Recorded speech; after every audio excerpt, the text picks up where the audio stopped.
నందమూరి బాలకృష్ణ వరుసగా 3 సార్లు హిందూపురం నుంచి ఎమ్మెల్యేగా హ్యాట్రిక్ సాధించారు.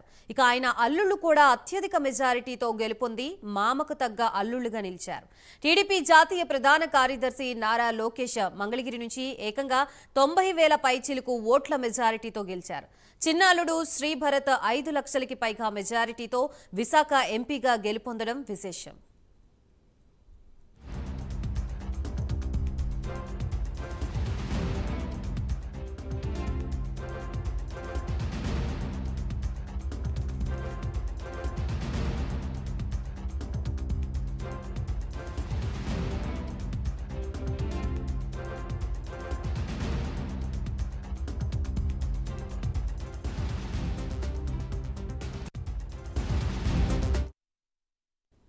టీడీపీ పొలిట్ బ్యూరో సభ్యుడు నందమూరి బాలకృష్ణ ఇంట ట్రిపుల్ ధమాకా నెలకొంది. బాలయ్య గెలవడమే కాదు, ఆయన అల్లుళ్ళు నారా లోకేష్, గీతం భరత్ కూడా విజయాలు సాధించారు.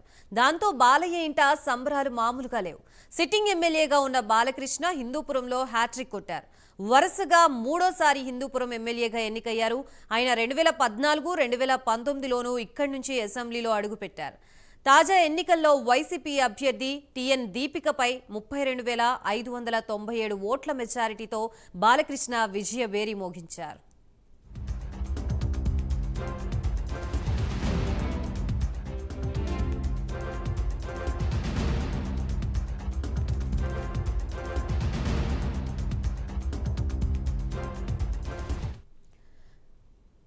ఇక ఆయన పెద్దలుడు నారా లోకేష్ గత ఎన్నికల్లో మంగళగిరి నుంచి ఓడిపోయినా ఈసారి అదే నియోజకవర్గం నుంచి రికార్డు మెజారిటీతో గెలుపొందారు. నారా లోకేష్ 91,413 ఓట్ల మెజారిటీతో వైసీపీ అభ్యర్థి మురుగుడు లావణ్యపై విజయం సాధించారు. టీడీపీ గెలిచిన అసెంబ్లీ స్థానాల పరంగా రాష్ట్రంలో ఇది 3వ అత్యధిక మెజారిటీ.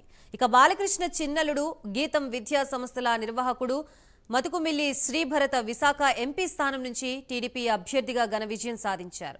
భరత్ ఓడించింది ఎవరినో కాదు, వైసీపీ నేత బొత్స సత్యనారాయణ అర్ధాంగి బొత్స ఝాన్సీ లక్ష్మిని. భరత్ 5,04,247 ఓట్ల భారీ మెజారిటీతో బొత్స ఝాన్సీ లక్ష్మిని ఓడించారు.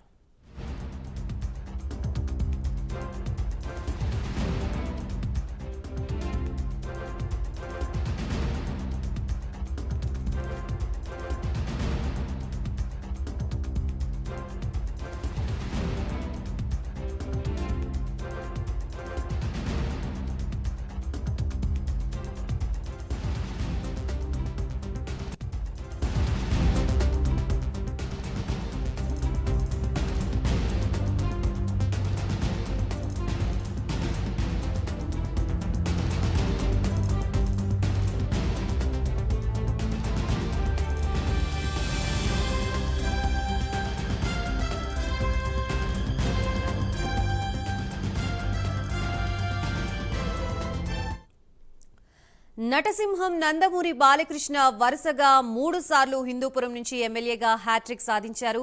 ఇక ఆయన అల్లుళ్ళు కూడా అత్యధిక మెజారిటీతో గెలుపొంది మామకు తగ్గ అల్లుళ్లుగా నిలిచారు. టీడీపీ జాతీయ ప్రధాన కార్యదర్శి నారా లోకేష్ మంగళగిరి నుంచి ఏకంగా 90,000 పైచిలుక ఓట్ల మెజారిటీతో గెలిచారు. చిన్నలుడు శ్రీభరత్ 5 లక్షలకి పైగా మెజారిటీతో విశాఖ ఎంపీగా గెలుపొందడం విశేషం.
రైట్. మొత్తంగా నిన్న రిలీజ్ అయిన ఫలితాల నేపథ్యంలో బాలకృష్ణ మూడోసారి గెలిచి హిందూపురంలో హ్యాట్రిక్ సాధించారు. అలాగే మామకు తగ్గ అల్లుళ్ళుగా కూడా అల్లుళ్ళు ఇద్దరు కూడా భారీ మెజారిటీతో గెలుపొందడం జరిగింది. అలాగే విశాఖపట్నం నుంచి ఎంపీ భరత్ గెలుపొందారు.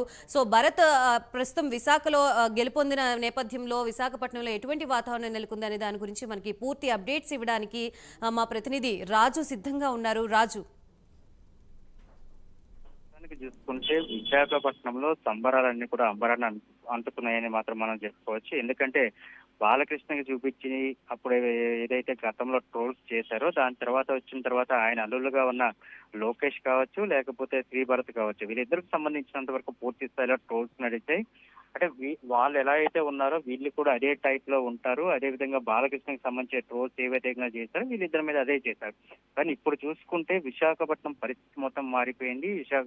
విశాఖ పార్లమెంట్ కి సంబంధించి 7 నియోజకవర్గాలు ఉన్నాయి. 7 నియోజకవర్గాలకు సంబంధించి కూడా పూర్తి స్థాయిలో శ్రీభరత్ నిలబడి ఆయన అయితే గెలిపించుకున్న పరిస్థితి అనిపించింది. మొత్తం ఉత్తరాంధ్ర మొత్తం క్లీన్ స్వీప్ చేయగలిగిన పరిస్థితి ఇక్కడ ఉంది. దీనితో అక్కడ బాలకృష్ణ సినిమాల్లో హీరో కాదు, అదే విధంగా నిజ జీవితంలో కూడా హీరో అంటూ కూడా ఒక ట్రోల్ నడుస్తున్న పరిస్థితి కనిపిస్తుంది. దాంతో పాటు ఇక్కడున్న ఇద్దరు అల్లుళ్ళు ఏదైతే లోకేష్ కూడా పాదయాత్ర చేసి టీడీపీ పార్టీకి పునర్జీవనం పోసాడంటూ కూడా ఒక ట్రోల్ నడుస్తుంది. అదే విధంగా ఇక్కడ శ్రీభరత్ కూడా రెండో అల్లుడుగున్న శ్రీభరత్ ఈ రోజు గీతం యూనివర్సిటీస్ అన్నింటిని కూడా పూర్తి స్థాయిలో మేనేజ్ చేసి ఆయన ఒక శక్తి సామర్థ్యాలతో మొత్తం పూర్తిగా కూడా విద్యార్థులకు ఒక భవిష్యత్ అందిస్తున్నాడు అని చెప్పడమే కాకుండా రాజకీయాల్లో కూడా రాణించగలడు అంటూ కూడా ఇక్కడైతే జరుగుతున్న ఒక సిచ్యువేషన్ అయితే చూసుకోవచ్చు. ఎందుకంటే శ్రీభరత్కి సంబంధించి గతంలో ఏదైతే 2019కి సంబంధించినంత వరకు ఆయన ఓడిపోయినప్పుడు కేవలం స్వల్ప మెజారిటీ, ఎందుకంటే 4234 ఓట్లతో మాత్రమే ఓడిపోవడం జరిగింది. అంటే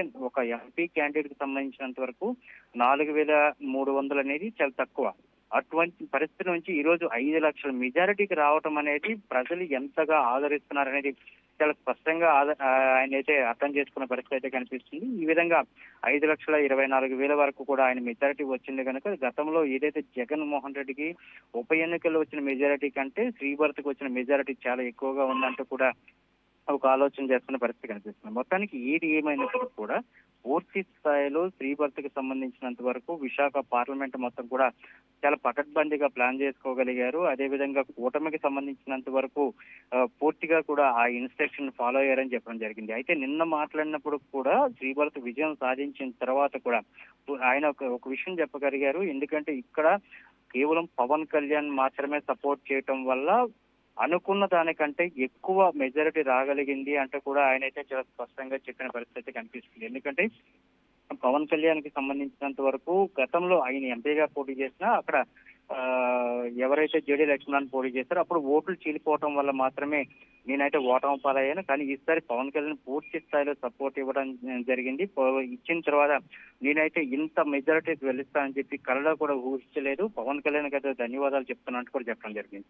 అయితే ఇది పవన్ కళ్యాణ్ ఒక కింగ్ మేకర్ గా నిలబడిన పరిస్థితి కనిపిస్తుంది. అటువైపు చూసినప్పుడు బాలకృష్ణ ఇతరులు కూడా గెలవడం, అదే విధంగా చంద్రబాబు నాయుడు యొక్క స్ట్రాటజీ మొత్తం పూర్తి స్థాయిలో కూడా ఈరోజు చూసుకునేటప్పటికీ ఏపీ మొత్తం కూడా క్లీన్ స్వీప్ చేసిన పరిస్థితి అయితే కనిపిస్తుంది కనుక అది కాకుండా ఉత్తరాంధ్ర జిల్లాల మొత్తం కూడా 34 స్థానాల్లో 32 స్థానాలు గెలుచుకోవడం, ఇదంతా చూస్తూ ఉంటే మొత్తం ఒక వన్ సైడ్ అయిపోయారు జనాలంతా కూడా. ఎందుకంటే ప్రజలు తమ ఓటు ఎవరికి వేయాలి, ఎందుకంటే గతంకో ఉండే పరిస్థితులు వేరు, ఇప్పుడున్న పరిస్థితులు వేరు. ఎందుకంటే ఇప్పుడు ప్రతి ఒక్కరు కూడా రాజకీయ చైతన్యం కలిగింది. అదేవిధంగా ప్రతి ఒక్కరు కూడా తమ యొక్క ఎవరికి ఓటేస్తే తమకు స్వలాభం కలుగుతుంది, అదేవిధంగా ఓటేసిన తర్వాత మనకు ఉన్న ఉపయోగాలు ఏంటి అనే దాని మీద పూర్తి స్థాయిలో కూడా అవగాహన కలిగించుకుంటున్నారు కనుక ఈసారి చూసుకునేటప్పటికి ఈ విధంగా గత 5 ఏళ్ల నుంచి ఏదైతే ఇబ్బందులు పడ్డారో ఆ ఇబ్బందులు మరోసారి పడకుండా ఉండాలంటే తప్పకుండా టీడీపీ, జనసేన, అదేవిధంగా బీజేపీ మొత్తం కూటమికి ఓటేస్తే తప్పకుండా అభివృద్ధి సాధించగలుగుతామంటూ కూడా చెప్పడం జరిగింది. ఎందుకంటే పథకాలు, సంక్షేమ పథకాలు అని చెప్పి ఏదైతే వైఎస్ఆర్ కాంగ్రెస్ పార్టీ చెప్పుకొని వచ్చిందో ఆ వైఎస్ఆర్ కాంగ్రెస్ పార్టీ చెప్పుకున్న దానికన్నా విభిన్నంగా పథకాలు, సంక్షేమమేం కాదు, కేవలం ఇక్కడ అభివృద్ధి జరగాలి. ఎందుకంటే అభివృద్ధి జరిగితేనే రాష్ట్రంలో ఉద్యోగాలు కానీ లేకపోతే మిగతావి కానీ జరుగుతాయి కనుక అటువంటి పరిస్థితుల్లో మేమంతా కూడా ఓటు అయితే వన్ సైడ్ గా వేస్తామని చెప్తున్నాం. మొత్తానికి ఏదైనా అల్లుళ్ళు అదేవిధంగా మామ ఇద్దరు కలిపి మొత్తం ముగ్గురు కలిపి గెలవడం ఇదంతా కూడా ఒక హిస్టారికల్ విషయంగానే చెప్పుకోవచ్చు. Right, thank you Raju. Right, ప్రస్తుతం ఇదే అంశానికి సంబంధించి మా ఏపీ బ్యూరో చీఫ్ రాజు మరిన్ని అప్డేట్స్ ఇస్తారు. రాజు చెప్పండి, మొత్తంగా టీడీపీ పొలిట్ బ్యూరో సభ్యుడు నందమూరి బాలకృష్ణ ఇంట ట్రిపుల్ ధమాకా నెలకొందనే చెప్పుకోవచ్చు. ఒక పక్క ఆయన హ్యాట్రిక్ సాధించారు, అలాగే తన అల్లుడు చిన్నల్లుడు మంగళగిరిలో భారీ మెజారిటీలో కూడా మూడో స్థానంలో ఆయన గెలుపొందడం జరిగింది ఎమ్మెల్యేగా. సో ఇంకో అల్లుడు ఎంపీగా గెలుపొందారు. సో దీని అంతటికి సంబంధించి తెలుగు తమ్ముళ్ళలో ఎటువంటి ఉత్సాహం నెలకొంది, అలాగే ముఖ్యంగా బాలకృష్ణ కుటుంబంలో నిన్న మనం విజువల్స్లో చూసిన ప్రకారంగా అయితే కేక్ కట్ చేసి సంబరాలు జరుపుకున్నారు. ప్రస్తుతం అక్కడ ఎటువంటి పరిస్థితి నెలకొంది? రైట్ గాయత్రి, మొత్తం మీద నిన్న వెలువడినటువంటి ఫలితాలు ఎస్పెషల్లీ మామ అల్లులలో జోష్ నింపాయని చెప్పుకోవచ్చు. ముఖ్యంగా నందమూరి బాలకృష్ణతో పాటు ఆయన ఇద్దరు అల్లుళ్ళు, అంటే ఆయనకి ఇద్దరు కూతుర్లు, అయితే ఇద్దరు కూతుర్లకు సంబంధించిన ఇద్దరు భర్తలు కూడా ఒకరు అసెంబ్లీలో ఇంకొకరు పార్లమెంట్లో అడుగు పెడుతూ ఉన్నటువంటి ఆ పరిస్థితి అయితే కనిపిస్తుంది. సో దీంతో రాష్ట్ర వ్యాప్తంగా కూడా అల్లుల మజాకా అనేసి టీడీపీలో తీవ్ర స్థాయిలో చర్చ కూడా నడుస్తూ ఉన్నటువంటి పరిస్థితి. అయితే ట్రిపుల్ ధమాకా అంటే మూడోసారి హ్యాట్రిక్ సాధించినటువంటి నందమూరి బాలకృష్ణ హిందూపురం నుంచి దాదాపు 32,597 ఓట్ల మెజారిటీ తోటి తన సమీప ప్రత్యర్థి అలాగే వైఎస్ఆర్ కాంగ్రెస్ పార్టీ అభ్యర్థి అయినటువంటి దీపిక మీద గెలిచినటువంటి పరిస్థితి. అయితే ఈ ఎన్నికలకు సంబంధించి హిందూపురంలో బాలకృష్ణకు 107,250 ఓట్లు వస్తే దీపికకి 74,653 ఓట్లు వచ్చినటువంటి పరిస్థితి. అయితే హిందూపురంలో బాలకృష్ణను ఓడించాలి అని చెప్పేసి వైసీపీ తీవ్రంగా ప్రయత్నాలు చేసింది. ఎస్పెషల్లీ రాయలసీమలో వైసీపీకి పెద్ద దిక్కుగా ఉన్నటువంటి పెద్దిరెడ్డి రామచంద్రారెడ్డిని రంగంలో దింపి హిందూపురంలో నుంచి బాలకృష్ణ ఎట్టి పరిస్థితుల్లో కూడా ఈసారి అసెంబ్లీలో అడుగు పెట్టకుండా చూడాలి అని చెప్పేసి తెర వెనుక మంత్రాంగా నడిపినటువంటి పరిస్థితి. ఈ నేపథ్యంలోనే అక్కడ ఉన్నటువంటి అభ్యర్థులను కూడా మార్చి దీపికకి అవకాశం ఇచ్చారు. సో ఆమెకు ఉన్నటువంటి సామాజిక వర్గం నేపథ్యంలో హిందూపురం నుంచి ఖచ్చితంగా వైఎస్ఆర్ కాంగ్రెస్ పార్టీ గెలిపించుకోవాలని చెప్పేసి తీవ్రంగా ప్రయత్నాలు చేసినటువంటి పరిస్థితి.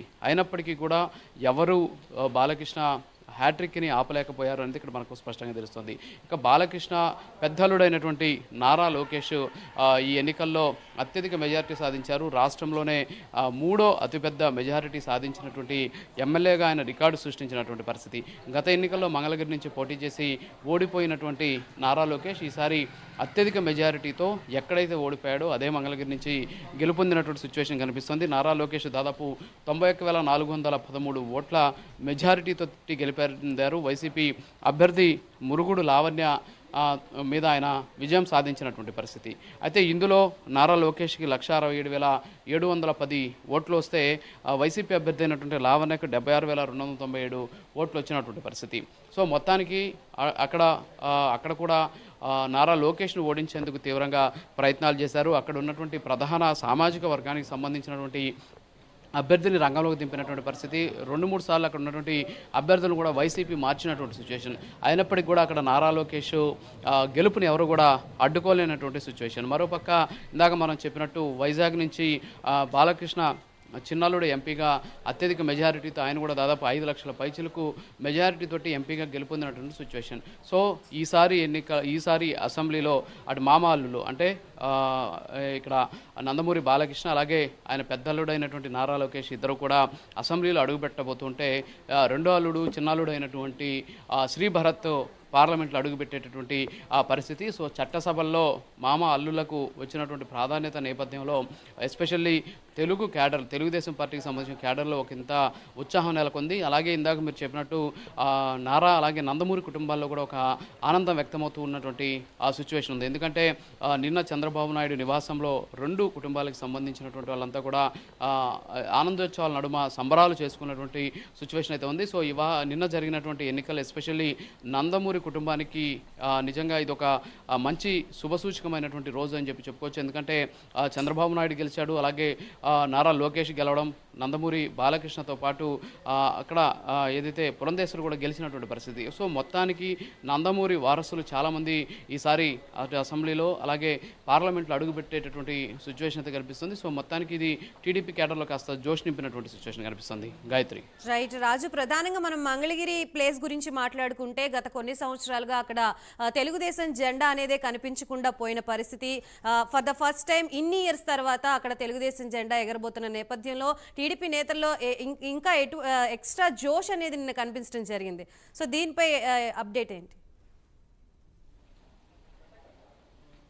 ఖచ్చితంగా, ఎందుకంటే మంగళగిరి అలాగే చంద్రగిరి ఈ రెండు ప్రాంతాల్లో కూడా దాదాపు చాలా కాలంగా అక్కడ ఉన్నటువంటి తెలుగుదేశం పార్టీ జెండా ఎగరినటువంటి సిచ్యువేషన్. ఎస్పెషల్లీ మంగళగిరి విషయానికి వస్తే మంగళగిరిలో టీడీపీ గెలిచినటువంటి దాఖలాలు చాలా తక్కువ.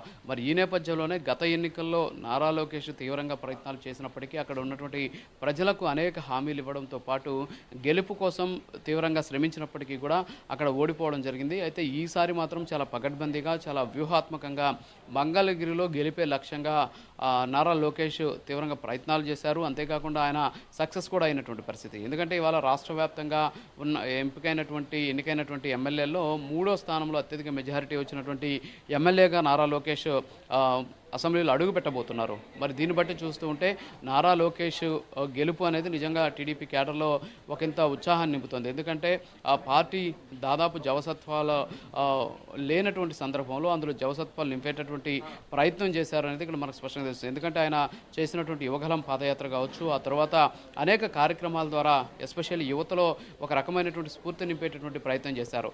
అంతేకాకుండా పార్టీ క్యాడర్ని అలాగే పార్టీకి సంబంధించినటువంటి నాయకుల మీద కేసులు పెట్టేటువంటి పోలీసులకు సంబంధించి, వేధించేటువంటి అధికారులకు సంబంధించి, అలాగే వైసీపీకి సంబంధించినటువంటి నాయకులు మాట్లాడేటటువంటి విమర్శలకు సంబంధించి ఆయన ఒక రెడ్ బుక్ మెయింటైన్ చేస్తూ ఈ రెడ్ బుక్లో అన్నీ నోట్ చేసుకుంటున్నాం, సో ఖచ్చితంగా అధికారంలోకి వస్తే అంతకంతకు బదులిస్తామని చెప్పేసి చెప్పడం కావచ్చు. అంతేకాకుండా కార్యకర్తలకు సంబంధించినటువంటి సంక్షేమ బాధ్యతలను కూడా ఆయనే తీసుకున్నటువంటి నేపథ్యంలో పార్టీ క్యాడర్తో కూడా ఇవాళ నారా లోకేష్ గెలవడంతో చాలా ఆనందం కూడా వ్యక్తం చేస్తూ ఉన్నటువంటి సిచ్యువేషన్ అయితే ఉంది. సో మొత్తానికి ఈ గెలుపు దాదాపు రాష్ట్రంలో అంటే ఇప్పుడు ఉన్నటువంటి ఎన్డీఏ కూటమి క్లీన్ స్వీప్ చేసినటువంటి సిచ్యువేషన్ ఉంది. దాదాపు 8 జిల్లాల్లో కూడా కనీసం వైసీపీ ఖాతా తెరవనటువంటి పరిస్థితి. సో ఓవరాల్గా మనం చూసుకుంటే ఈ ఎన్నికల్లో వచ్చినటువంటి ఫలితాలు నిజంగా నందమూరి కుటుంబంలో ఒకంత ఆనందాన్ని నింపాయి. అలాగే తెలుగుదేశం క్యాడర్లో మంచి జోష్ నింపినటువంటి సిచ్యువేషన్ కనిపిస్తోంది. Gayatri. Right, thank you for the update Raj.